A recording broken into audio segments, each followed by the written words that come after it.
Joining me now to talk about Director Wray's testimony, Michael German, a fellow with the Brennan Center for Justice, Liberty, and National Security Program, also a former FBI special agent. Michael, thanks so much for giving us some of your time tonight. We appreciate it. Thanks for having me. We've heard so many words about January 6th, attack, riot, insurrection. What's the significance of the FBI director today flat out calling it domestic terrorism? It really doesn't change anything. That kind of rhetoric, political appointees and politicians can engage in. But what we certainly understand from what's happened since January 6th is that there are plenty of statutes that the FBI can use to prosecute this type of violence. And acknowledging now that that's true, then should require us to go back in time and look at why the FBI was not looking at these groups prior to January 6th. And I think that's what a lot of folks are still trying to get their head around, what the senators were discussing heavily today, trying to figure out what went so catastrophically wrong that day. From your perspective, was this an intelligence failure, a security failure, a communications failure, or all the above? I think it was a complete indictment of the law enforcement intelligence apparatus we've built since 9/11, and that includes the FBI Joint Terrorism Task Forces and the state and local law enforcement intelligence centers. And part of this is that these systems are warning constantly every day with just vast streams of information that aren't very specific in what they're warning about. You know, the January 6th attack was planned in public. Anybody who had been following these groups saw them not just on social media, but actually out in public talking about what they were planning to do. And any look at what they had been doing up until then, far-right militants had attacked the Oregon State Legislature just 2 weeks prior. So it's really hard to understand why it is there's such a focus on one little memo rather than recognizing this was activity that was occurring in plain sight without law enforcement interference for 4 years. And Director Wray talked a lot today about how he has seen a rise, a pretty big one, in domestic terrorism activity in the country. 2,000 cases, he says, now active around the country. What do you think is behind that rise in cases? How did we get here?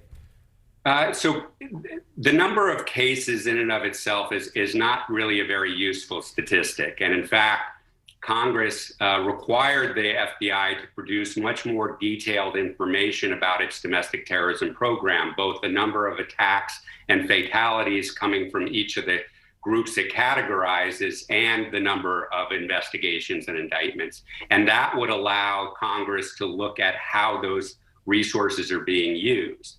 But the FBI has refused to produce that. So it was a little surprising to hear in the testimony them discussing this without really getting down to why the FBI hasn't produced the data as required under the law.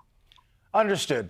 That's in the weeds a little bit. Just the broader question about a growing sense of these extremist groups in the country. What is your theory, your take on why we're seeing that rise, regardless of the semantics surrounding it? So I don't think that there's evidence to show that there's a rise. These far-right and white supremacist groups have been engaged in violence all along. It's just law enforcement wasn't paying attention to it. So, turning away from it and pretending it isn't there doesn't make it go away. It's just they tended to target communities and individuals that didn't have the kind of political platform that members of Congress have.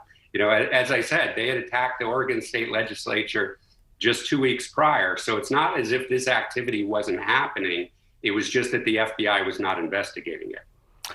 Also struck me today that Director Wray really kind of debunked two big conspiracy theories or lies that have been out there and been amplified. One, that there was no evidence of widespread voter fraud in the election next year. He debunked that, said no evidence to that exists, and also debunked the idea that actually it was Antifa or the far left that staged the riot back on the 6th. How important was it that the head of the FBI came out publicly and debunked two lies that fueled the riot and fuel a lot of these hate groups? I think it's important, certainly, and it particularly to be asked those direct questions and to give very matter-of-fact, direct answers was very important, and hopefully that will impact some of the politicians that are continuing to push these false narratives. So hopefully that's the end of these questions, but unfortunately there seems to be some interest in keeping these falsities part of our political discourse. And one last question, just as a follow-up to that, because it just strikes me as so difficult for law enforcement in this country and for people trying to prevent further violence. If someone is so committed to a provable falsehood, what in the world do you combat that if a segment of the country is so committed to a lie? So that's really more your job, people in the media, right? Law enforcement shouldn't get involved in that.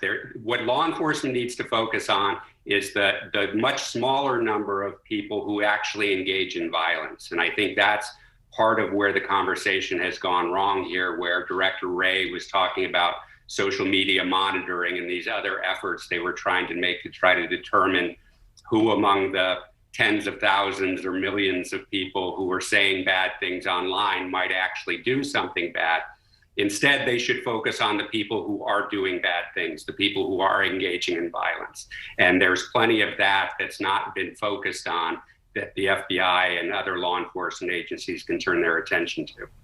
And last question here. Do you get the sense that we'll see more of this? Is the worst still yet to come?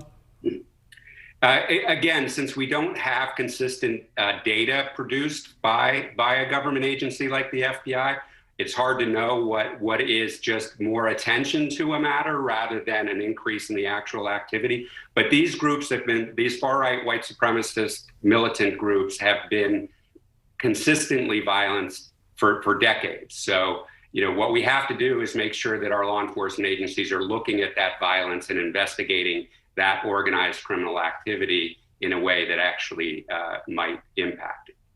Michael, thanks so much for giving us a few minutes tonight. We certainly appreciate your insight. Thank you very much for having me.